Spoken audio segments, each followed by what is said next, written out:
Hello, friends. Welcome to Gentleman Cadet Academy GCA. Hope you all are doing good. So, today I'm starting a new series where important military based questions will be covered. So, this is going to be the first video in the series.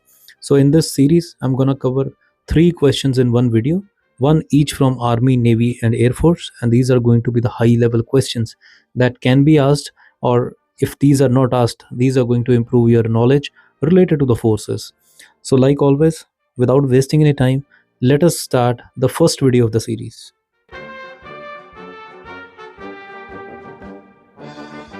So, the first question of the video is from the Indian Army, and the question is, can you explain the differences between the Arjun main battle tank and T-90 Bhishma, and which one do you think is better suited for India's modern battlefield needs?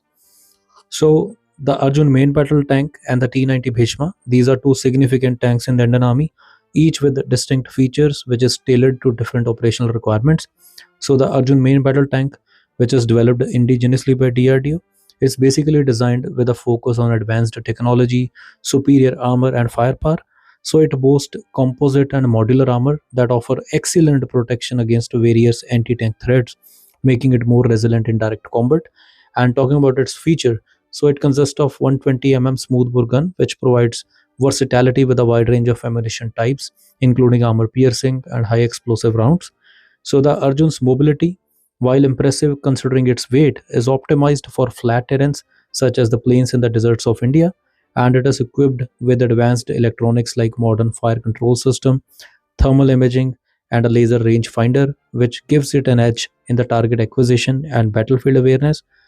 Whereas on the other hand, talking about the T-90 Bhishma, which is a Russian-made tank, which is adapted to the Indian needs, is more a lightweight, and it offers great mobility in diverse terrains, especially mountainous regions where the Arjun might struggle due to its size and weight.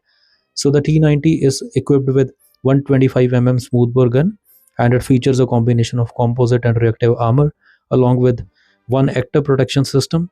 So the T-90's autoloader system allows for faster firing rates, which enhances its effectiveness in combat. While the T-90 does not have the same advanced level of electronics as the Arjun, but still it offers modern fire control systems and thermal imaging, making it capable of performing well in various operational environments. Now, when considering which tank is better suited for India's modern battlefield needs, so both the tanks have their advantages depending on their operational context. The T-90, with its greater mobility and ability to operate effectively in mountainous and rugged terrains, is ideal for India's border defense, particularly in areas like Himalayas, as it is lightweight and easier deployment make it more versatile in such environments. Whereas on the other side, Arjun main battle tank, with its superior armor and firepower, it is suited for operations in open terrains like deserts of Rajasthan and the plains of Punjab, where long range accuracy and heavy protection are more critical. So, in the conclusion, I can say so the T-90 Bhishma excels in mobility and adaptability to challenging terrains, while the Arjun MBT shines with its firepower, protection, and technological advancements, making it ideal for conventional warfare in the open terrains. So, both the tanks complement each other, and India's strategic deployment would benefit from leveraging each tank according to the specific operational needs of different regions. So, this is about the first question. Let us move to the second question. So, the second question is from the Indian Air Force, and the question is, can you explain the differences between Sukhoi 30 MKI and Rafale in terms of their role in air superiority, avionics, and weapon capabilities? And how does each contribute to India's air defense strategy? So, the Sukhoi is a multi role fighter aircraft which is primarily designed for air superiority and ground attack missions. It is highly versatile, capable of carrying out a wide range of operations, including intercepting enemy aircraft, long range strikes, and close air support. And Sukhoi is well suited for establishing air dominance, especially in open combat environments, because of its exceptional maneuverability and supercruise capability, and its large payload and ability to carry a variety of air to air and air to ground weapons, including the R-77 and KH-31 missiles, make it an effective platform in both defensive and offensive operations. Then, on the other side, talking about Rafale, it is an omni role aircraft which is designed to excel in a wide array of mission profiles, including air superiority, precision strike, and nuclear deterrence, and it is equipped with advanced avionics and a range of cutting edge weaponry, including the Meteor and MIC air to air missiles and the Scalp cruise missile for long range strikes. So, the Rifles stand out in its ability to engage both airborne threats and ground targets with high precision. Its radar, The RB2 and AESA offers superior target detection, and the Spectra electronic warfare system provides advanced protection against enemy radar and missile threats, making it harder for enemies to target the aircraft. So the Rafale's versatility, coupled with its ability to perform a variety of roles such as deep strike, close air support, and maritime operations, makes it a highly capable asset for the Indian Air Force. So, in terms of their role in the Indian Air Force strategy, so Sukhoi is primarily focused on achieving air superiority and providing flexibility and variety of combat scenarios because of its long-range strike capabilities. And on the other hand, Rafale is critical asset of the strategic defense. It strengthens India's ability to carry out precision strikes against critical enemy infrastructure such as command centers and air defense systems, while also contributing to country's nuclear deterrence capabilities. And Rafale's advanced avionics systems make it an ideal choice for missions requiring stealth and precision. So ultimately, both the aircraft they complement each other. Sukhoi provides, like we discussed, multi-role capability needed for dynamic and evolving battlefield scenarios, while Rafale adds an element of precision strike and electronic warfare superiority to Indian Air Force defense capabilities. Then the third and the last question is from the Indian Navy, and the question is, can you explain the differences between INS Vikramadatya and INS Vikrant in terms of their design, capabilities, and roles in enhancing India's naval power? So the INS Vikramaditya and INS Vikrant are two significant aircraft carriers in the Indian Navy, each playing a crucial role in enhancing India's maritime power. So the INS Vikramaditya, which is basically a modified Kiev class aircraft originally designed by the Soviet Union, is a large vessel that was acquired from Russia and significantly upgraded to suit Indian needs.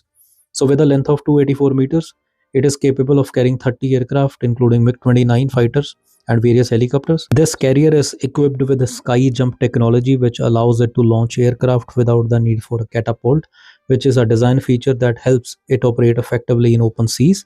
So its large size and capabilities make it suitable for extended naval operations and force projection across the Indian Ocean and beyond, contributing significantly to India's air dominance and maritime security. Whereas on the other side, INS Vikrant is India's first indigenously built aircraft carrier designed to boost India's naval self-reliance, and it is slightly smaller, measuring 262 meters, and employs STOVL, that is short takeoff and vertical landing capabilities, which allows it to launch and recover aircraft with a much shorter runway. So these features give the Vikrant added flexibility in operations, especially in constrained areas. So while it is still in the trial phase, the INS Vikrant marks a significant leap forward for indigenous defense capabilities, and it is capable of operating MiG-29 and potentially Tejas fighters in the future, further enhancing India's naval air power. So one of the major differences between the two is the power source. INS Vikramaditya is nuclear powered, allowing for extended operational endurance without the need for frequent refueling, which is a significant advantage in long-range deployments. Whereas on the other side, INS Vikrant is conventionally powered, so while still offering substantial operational range, limits its endurance as compared to Vikramaditya. So, while both the ships contribute to India's blue water naval capabilities, but their roles differ slightly.